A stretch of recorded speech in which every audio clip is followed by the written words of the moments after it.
They say that all publicity is good publicity, and no one embodies that sentiment more than this person. Known for firing tweets at 3 a.m. or engaging in high-stakes negotiations with foreign leaders, he has a knack for keeping the world on the edge of its seat. The person that I am talking about is the 45th President of the United States, Donald J. Trump. Sit back and grab some coffee as we talk about Donald Trump, as well as the positive and negative criticisms about him. So Donald Trump served as the 45th President of the United States from 2017 to 2021. His tenure in office was marked by both successes and controversies. Well, you know what they say. Behind every successful president is a long list of controversies. And in the case of Donald Trump, that list might just be longer than his tie. But before dwelling onto that, let us first recognize Trump's effort during his term. One of the notable achievements of the Trump administration was the passage of the Tax Cuts and Jobs Act, which lowered taxes for many Americans and provided incentives for businesses to invest in the United States. Under Trump, the unemployment rate fell to historic lows, and the stock market reached record highs. The president also signed criminal justice reform legislation, which was praised by many as a step in the right direction for addressing racial disparities in the justice system. However, Trump's presidency was also marked by numerous controversies and divisive rhetoric. He was known for using social media to attack his political opponents and spread conspiracy theories, which often created tension and further polarized the country. It's no secret that his tweets could be a little controversial. I mean, who could forget Ko-fi-fi tweet? It's like he was playing a game of Mad Libs with the English language.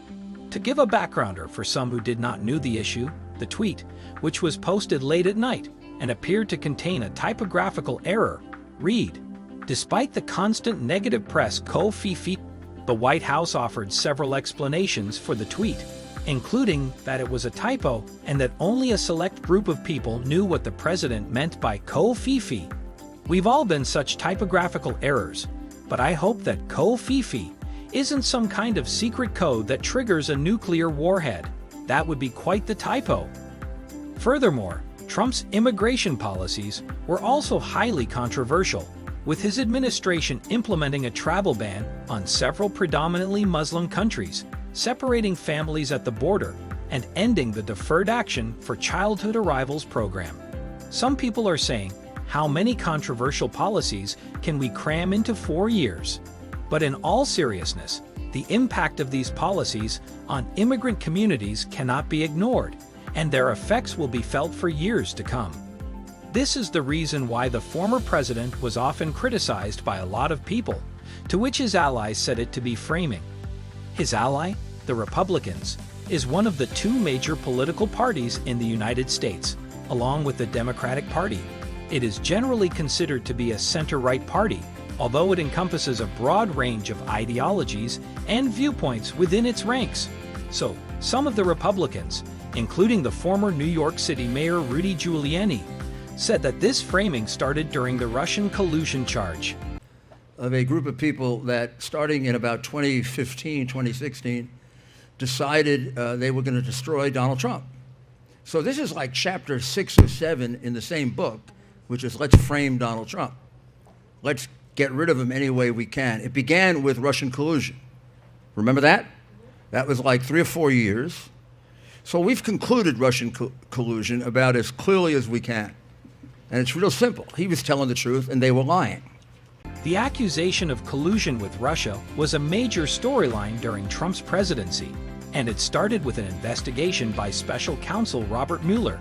Mueller was tasked with investigating Russian interference in the 2016 election and whether there was any coordination between the Trump campaign and the Russian government. This investigation went on for 2 years and produced a lot of headlines, but ultimately, Mueller's report found no evidence of collusion. Now, it's important to note that the report did not exonerate Trump of other potential wrongdoing, and it did outline several instances where Trump may have obstructed justice. But when it came to collusion with Russia, the report came up empty. And this is what his allies firmly believe. So where did this accusation of collusion come from in the first place? Well, it's complicated, but it started with a dossier compiled by a former British intelligence officer named Christopher Steele. The dossier alleged that Trump had extensive ties to the Russian government, including compromising information that could be used to blackmail him.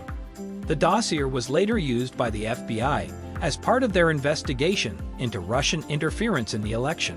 However, it's worth noting that the dossier was not fully verified, and some of its claims have been called into question. Despite this, the accusation of collusion persisted, with many Trump opponents pointing to his friendly rhetoric towards Russia and his public calls for them to find Hillary Clinton's missing emails as evidence of nefarious intentions. Now, it's easy to see how this accusation of collusion could be seen as an attempt to frame Trump as president. After all, if he was colluding with Russia to win the election, that would be a pretty serious charge. But as Rudy Giuliani has been saying, there wasn't any concrete evidence to back up this claim. That's not to say that there weren't other instances where Trump's behavior was concerning.